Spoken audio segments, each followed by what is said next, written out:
Hello YouTube, this is Corbin22 here, back with another 100-point squadron build for Star Wars Extra Miniatures. Tonight's squadron, we're looking at a 2-ship synergistic build consisting of a Hawk 290 piloted by Katarn and a Corellian YT-1300 heavy freighter piloted by Han Solo. This is a synergistic build. The name of this build is Mercenary Smugglers, because both of these guys during their times were both mercenaries and were both smugglers. They did what they could to make a living, selling illegal spice, gun running, all that kind of stuff. In the choice of ships they used were heavily modified ships, Kyle's being the Hawk 290, and Han Solo's being a heavily modified YT-1300.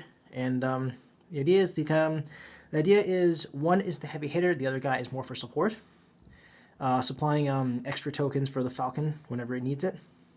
So that being said, let's look at the squadron itself. So like I said, 2 ships, heavily modified, all the way up to their their stats, like as many as they can take. Total cost of this build, I believe, is 98 or 99 points. I'm not quite sure. My roommate just constructed this, not me, so credit goes to him for making this build. Anyway, aside from that, let's look at the squadron itself here. For the heavy hitter, we have, let's get this to focus, please, come on, it's a big card, come on. Oh, I'm pretty sure you know by now, it's Han Solo. Coming in at a pilot skill of 9, he flies the Corellian YT-1300 freighter for the Rebel Alliance. He has the standard stats of a YT-1300, he has an attack value of 3, and it's a turreted weapon, so he has all-around coverage. Has an agility value of 1, a hull value of 8, and a shield value of 5. His action bar consists of the focus and target lock actions. He costs 46 squadron points to field. He's a very expensive ship. And his upgrade bar consists of an elite upgrade, a missile upgrade, and 2 crews, as well as an enlisted title modification. His ability reads, when attacking, you may reroll all of your dice. If you choose to do so, you must reroll as many of your dice as possible. So, Han Solo, he's kind of like a built-in gunner. You roll your dice. If you don't get a favorable hit, that's fine. You may reroll your dice, but you must reroll all of your dice. That's the trade-off. So even if you have at least 1 hit result and 2 blanks, that's fine. But you have to roll all the dice, not just the 2 that you don't like. So that's the trade-off for this. For his title card, gone with the Millennium Falcon title card. Comes with a squad point cost of 1. It's a YT-1300 title only. It states your action bar gains the evade action icon. So that means Han Solo is now able to take a focus, target lock, and evade action, which would be pretty handy. Very situational though, but very handy, just in case you run into a tight fit and you need that extra agility. For his modification, gone with a experimental interface. Comes at a squad point cost of 3, and it's basically like a push the limit, except it applies to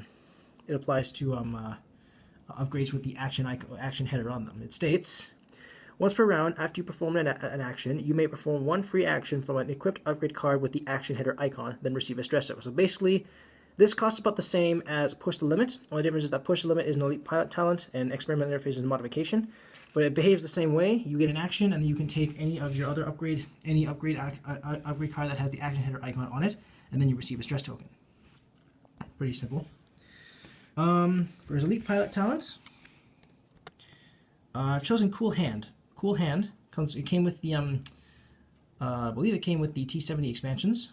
Has a squad point cost of 1, and it reads, when you receive a stress token, you may discard this card to assign 1 focus or evade token to your ship. So it's a one-off. That's the downside, but the upside is it works well in conjunction with experimental interface or any red maneuvers that you do, or if you run into an asteroid, because you take your action, say it's a focus, then use experimental interface, say with then use experimental interface to get your stress. Cool Hand allows you to take off Cool Hand allows you to flip it over. You can assign a focus or evade token to your ship accordingly. So that means you'll get that extra focus or the extra evade if you need it.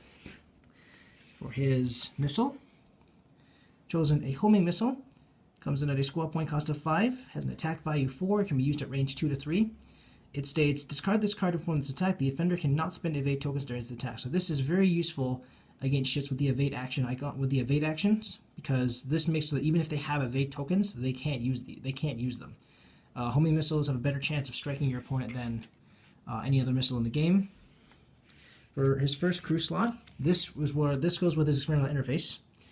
It's Lando Calrissian, coming in at a squad point cost of 3. It's a rebel only modification, a rebel only crew slot.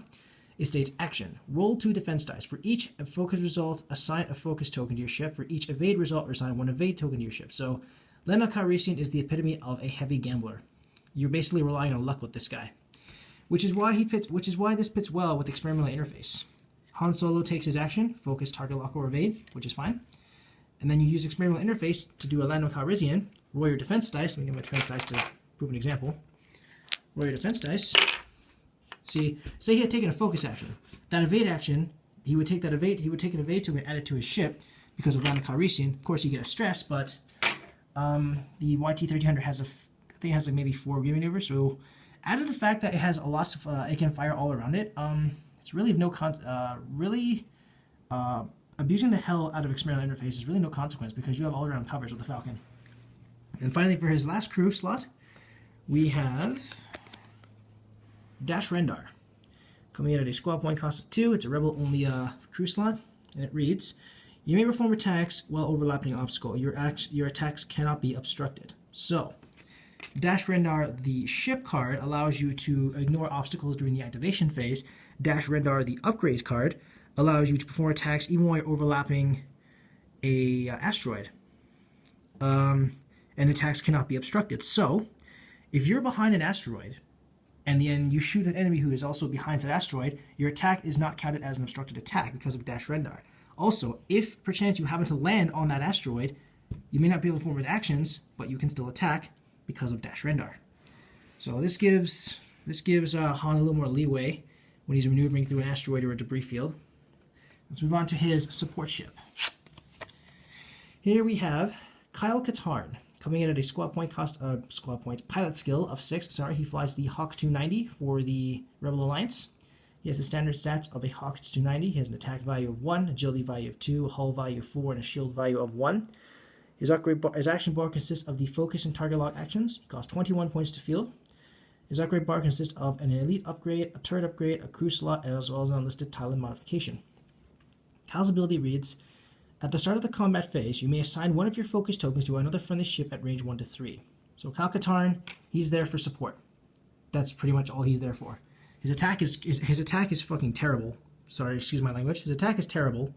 You only got 1 attack value, and unless of course you have a turret on him, in which case I do. And you can, if you take a focus action, then you can, well, give the focus to the Falcon just in case he doesn't score a good hit with Lando. That's pretty much up to it. That's pretty much all there is to it. And the strategy is that Han attacks, he supports, and defends himself if he needs to. His title card consists of the Moldy Crow title. It has a squad point cost of 3, and it's a Hawk 290 title only. It reads, during the end phase, do not remove unused focus tokens from your ship. So with the Moldy Crow, you can take a focus, leave it on your ship, and even after the end phase is complete, Kyle Katarn does not lose his focuses. So that means you can stack it. You can spend first couple rounds stacking up the focus tokens, and then assign them when you find you get to the battle. You can give the focus tokens to Han Solo if you need to. There's modification, gone with a shield upgrade. Comes in at a squad point cost of 4, and it reads increase your shield value by 1. So now the Hawk 290 has 4 hull and 2 shield, so he has 6 hit points to get altogether. His elite pilot upgrade consists of is Opportunist, also coming in at a squad point cost of 4. It reads, focus please, come on. When attacking, if the defender does not have any focus or evade tokens, you may receive 1 stress token to roll 1 additional attack die. You cannot use this ability if you have any stress tokens. So, probably one of my favorite cards to field, if it is a little expensive. Opportunist allows you to stress yourself out to gain 1 additional attack die, regardless of what weapon you're attacking with, at the cost of getting a stress. Now, this works for Kyle because he has a pilot skill of 6, and Han Solo has a pilot skill of 9, so they can work together. Han can strip the enemy of their focus or evade tokens.